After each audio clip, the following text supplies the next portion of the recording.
Hello, friends. This is our part 2, and today we are going to discuss the explanation of the chapter, the last lesson from our book Flamingo. We'll be starting from page number 4 from the word while. While I was wondering about it all, M. Hamel mounted his chair and in the same grave and gentle tone which he had used to me said, "My children, this is the last lesson I shall give you." जब France अपनी कुर्सी पर बैठा सोच रहा था तब M Hemal अपनी कुर्सी के ऊपर बैठे एक जेंटल टोन में और उन्होंने सभी बच्चों से कहा कि बच्चों, आज जो हम ये चैप्टर कर रहे हैं वो तुम्हारा आखिरी चैप्टर है जो कि मैं तुम्हें पढ़ाऊंगा. The orders have come from Berlin to teach only German the schools of Alsace and Lorraine. The new masters come tomorrow. वो कहता है कि ऑर्डर आ चुके हैं बर्लिन से कि अब सिर्फ जर्मन ही पढ़ाई जाएगी अल्सेस और लोरेन के स्कूल में, क्योंकि फ्रांस और प्रूशिया की वार के बाद प्रूशिया मतलब जर्मनी, पोलैंड और ऑस्ट्रिया के कुछ पार्ट्स ने फ्रांस के 2 स्टेट्स अल्सेस और लोरेन को अपने कंट्रोल में ले लिया था और अब वहाँ पे सिर्फ जर्मनी पढ़ाई जाएगी. This is your last French lesson. This is your last French lesson. I want you to be very attentive. ये तुम्हारा लास्ट फ्रेंच लेसन है. मैं चाहता हूँ कि तुम ध्यान से सुनो. What a thunderclap these words were to me. इन वर्ड्स को सुन के फ्रांस को तो एक सदमा सा ही लग गया था. उसे खुशी भी थी और गम भी था. Oh the wretches, that was what they had put up at the town hall. अब उसे समझ आया कि जो टाउन हॉल के पास बुलेटिन बोर्ड था वहाँ पे इतनी भीड़ क्यों थी, वहाँ पे इतने सारे प्रेशन पीपल क्यों खड़े थे. My last French lesson, why I hardly knew how to write. I should never learn any more. I must stop there. Then, oho, how sorry I was not for learning my lessons. ये सोच के France को बहुत खुशी होती है कि उसका एक लास्ट फ्रेंच लेसन है और उसे मतलब लिखते हुए भी ऐसा लग रहा था कि मैं कैसे लिखूं. उसको इतनी खुशी थी और उसे इस बात का दुख था कि आज के बाद मैं फ्रेंच कभी सीख भी नहीं पाऊंगा और उसे अपनी गलतियां फील होती है कि क्यों उसने अपने लेसन नहीं पढ़े. वो क्यों चिड़ियों के अंडे ढूंढता था और स्लाइड करता था. स्लाइड मतलब झूलों पे झूलता था. For seeking birds' eggs or going sliding on the Sar. My books that had seemed such a nuisance while ago, so have to carry. My grammar and my history of the saints were old friends now that I couldn't give up. And M. Hamel too, the idea that he was going away, that I should never see him again, made me forget all about his ruler and how cranky he was. जो books उसे थोड़ी देर पहले काफ़ी heavy लगती थी, खासकर उसके grammar की और हिस्ट्री की बुक्स, अब उसकी पुरानी दोस्त बन गई थी और उसे अब ये चीज़ छोड़नी भी नहीं थी. एंड एम हेमल मतलब उसका जो फ्रेंच टीचर था वो इतना स्ट्रिक्ट था, इतना उसकी मतलब पिटाई करता था. बट जब वो उसका लास्ट दिन था तो उसकी पिटाई के बारे में भूल गया और उसे ये भी बुरा लगा कि उसका टीचर उसे छोड़ के क्यों जा रहा है. Poor man! It was in honor of the last lesson that he had put on his fine Sunday clothes. इसी लास्ट लेसन के ऑनर में जो उनका सर था फ्रेंच का, उसने फाइन संडे क्लोथ्स पहने थे. कौन से क्लोथ्स पहने थे उसने, हमने जो पढ़ा है वो है ग्रीन कलर का. उसने अपना ब्यूटीफुल कोट पहना था, एक फ्रेड शर्ट पहनी थी और एक ब्लैक कलर की सिल्क कैप पहनी थी जिसके ऊपर एम्ब्रॉयडरी हो रखी थी, जो कि वो सिर्फ इंस्पेक्शन और प्राइस डेज पर ही पहनता था. And now I understand why the old men of the village were sitting there in the back of the room. It was because they were sorry too that they had not gone to school more. और अब उसे समझ आया कि जो village के man थे वहाँ क्यों बैठे थे, बैक ऑफ द रूम में क्यों बैठे थे. इसलिए बैठे थे क्योंकि वो भी सॉरी थे कि उन्होंने स्कूल ज़्यादा देर नहीं लगाया. It was their way of thanking our master for his 40 years of faithful service. वो अपने मास्टर जो उनका टीचर था एम हेमल, फ्रेंच टीचर, उसकी फेथफुल 40 ईयर्स की सर्विस, 40 ईयर्स एम हेमल ने स्कूल में पढ़ाया, उसकी सर्विस के लिए उसको थैंक कर रहे थे। End of showing their respect for the country that was theirs no more, और उस कंट्री के लिए रिस्पेक्ट भी शो कर रहे थे जो कि अब उनकी थी नहीं थी। किसके हाथों में आ गई थी? प्रूशिया के। While I was thinking of all this, I heard my name called. It was my turn to recite. What would I not have given to be able to see that dreadful rule for the participle all through, very loud and clear and without one mistake? जब M Hemal का जो student था France, वो ये सब सोच रहा था, तब फ्रांस को अपना नेम सुनाई दिया और अब उसकी बारी थी रिसाइट करने की। अब उसे पार्टिसिपल के बारे में लाउड और क्लियर सुनाना था विदाउट मिस्टेक के, और इससे बुरी बात फ्रांस के लिए कोई थी ही नहीं। बट वो स्टार्टिंग के वर्ड्स में कंफ्यूज हो गया और वहीं खड़ा रहा अपने डेस्क पर। उसका दिल बहुत तेज धड़क रहा था और उसमें हिम्मत ही नहीं थी कि वो ऊपर देखे।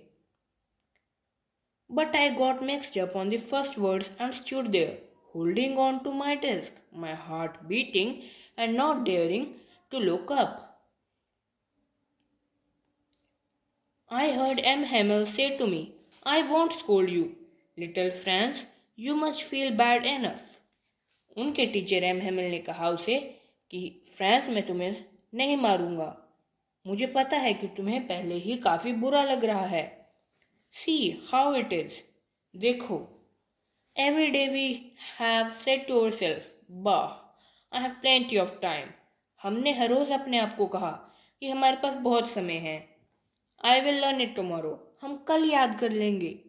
And now you see where we have come out, और अब देखो कि अब हम कहाँ पहुँच गए हैं। Ah, that's the great trouble with Alsace. The great trouble with Alsace मतलब, इस लाइन का मतलब है कि जो पीपल थे अल्सेस के, वो यूजुअली सारी चीज़ों को, बेसिकली लर्निंग को कल पे टाल देते थे। She puts off learning till tomorrow, learning को अगले दिन पे टाल देते थे। Now those fellows out there will have the right to say you, how is it you pretend to be Frenchman and yet you can neither speak nor write your own language, but you are not the worse, poor little France.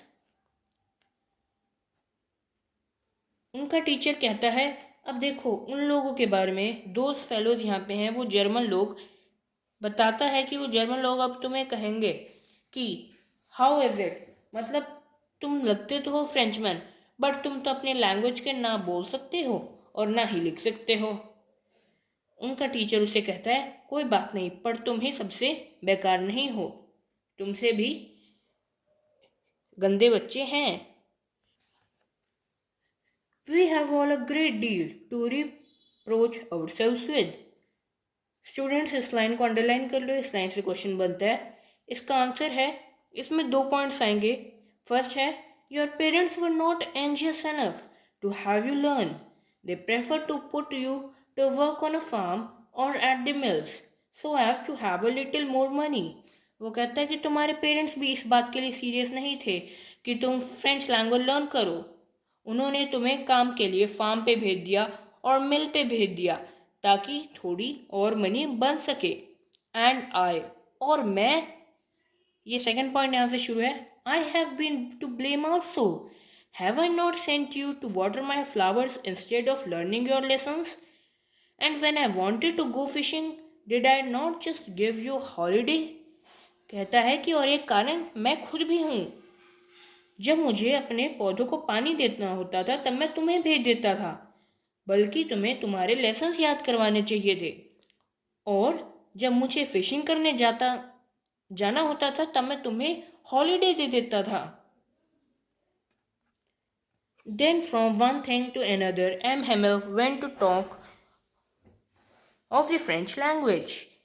एक के बाद एक M Hemal French language के ऊपर बात करने लगे, saying that it was the most beautiful, clearful and logical language.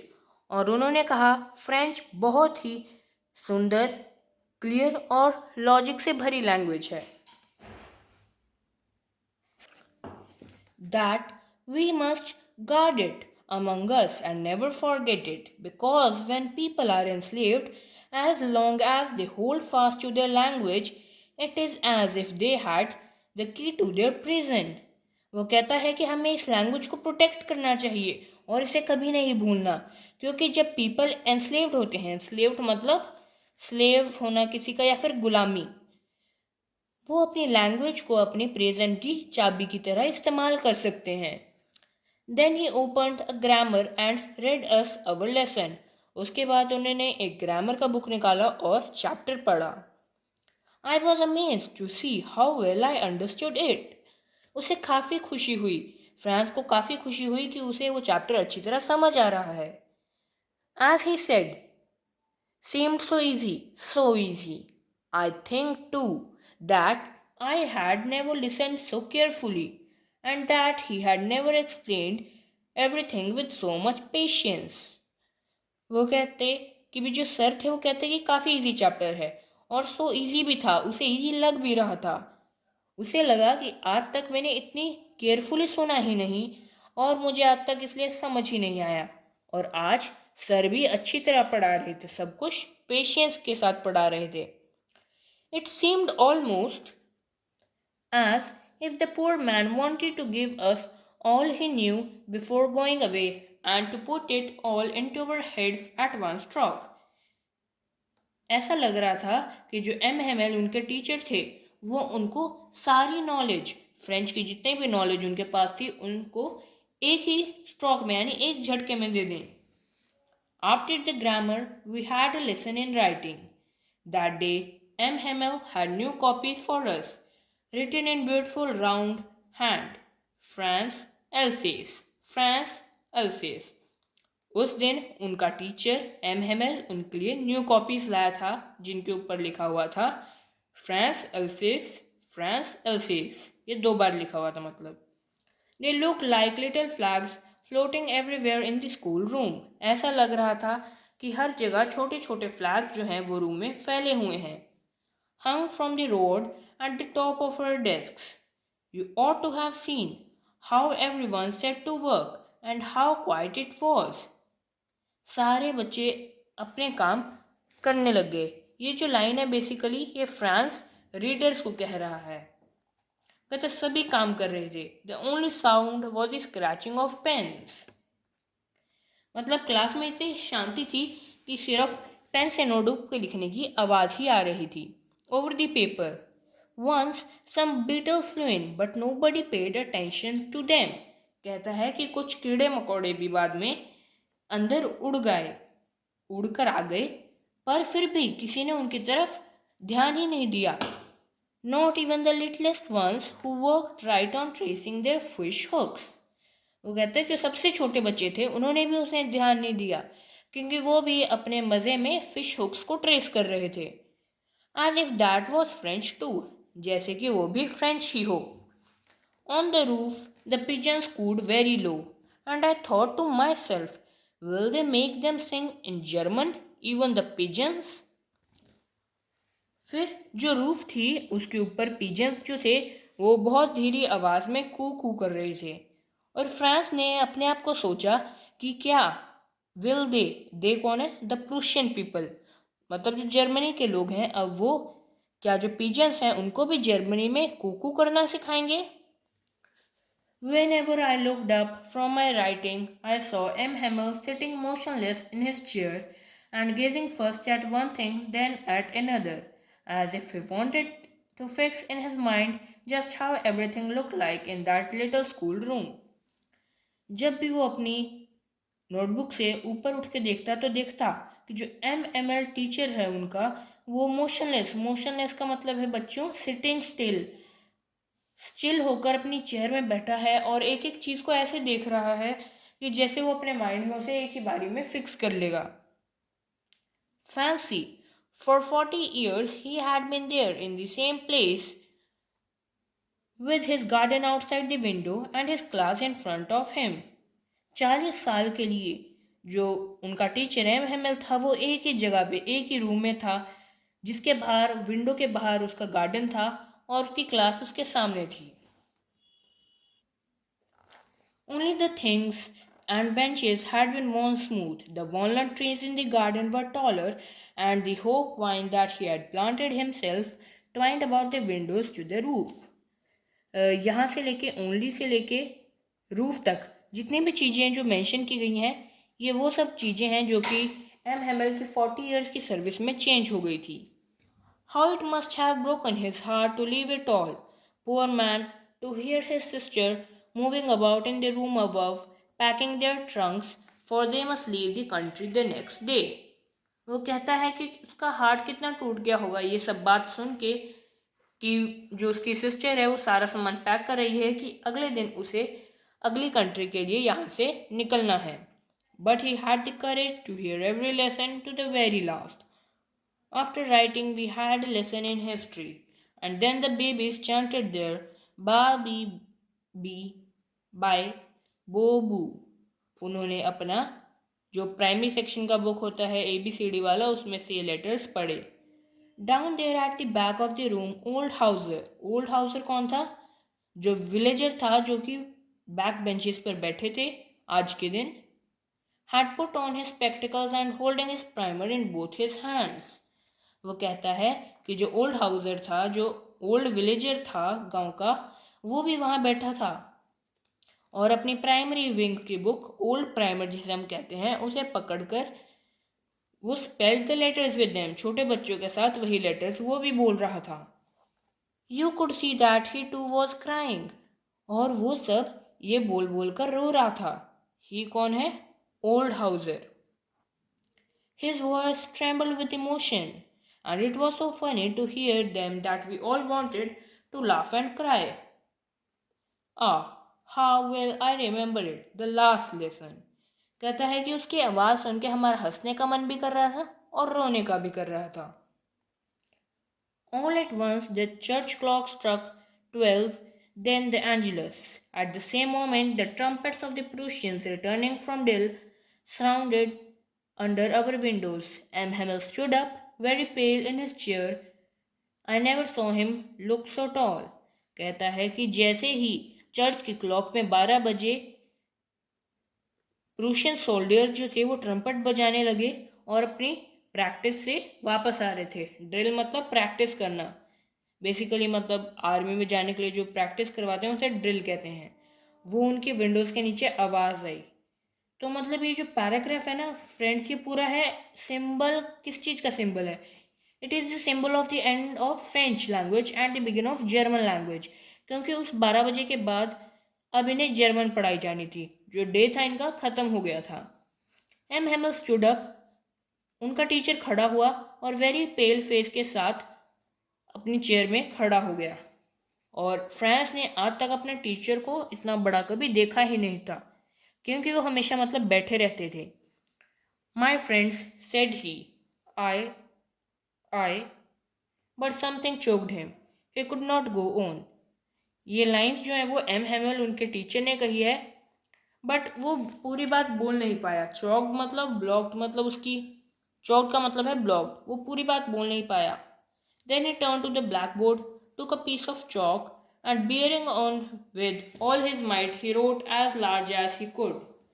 फिर वो ब्लैक बोर्ड की तरफ गए उनके सर और उन्होंने चौक का पीस उठाया और अपनी जितनी हिम्मत थी वो सब लगाकर लिखा वाइव ला फ्रांस.